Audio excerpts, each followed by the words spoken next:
Hello everyone. In this video, I will guide you how you can create a work order from OC. So ideally, once order confirmation is generated, a work order is automatically created in order to inform the production team.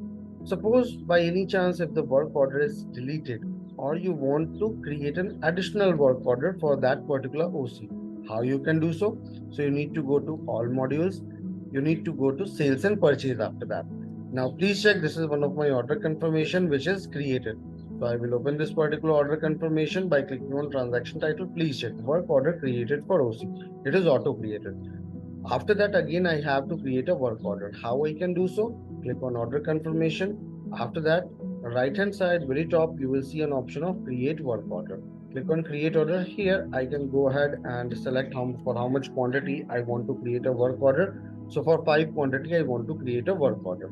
I will click on confirm and accordingly a new work order will get generated. So if I will go to my transaction, please check work order for items created. If I will go to my production module and go to my work order segment, please check. Here I can see the 5 quantity work order as well, and here it is for the 20 quantity as well. So this is how from OC you can create a work order and accordingly your production team can work on the same. I hope this video will be helpful to you in order to manage the work order. Have a good day ahead.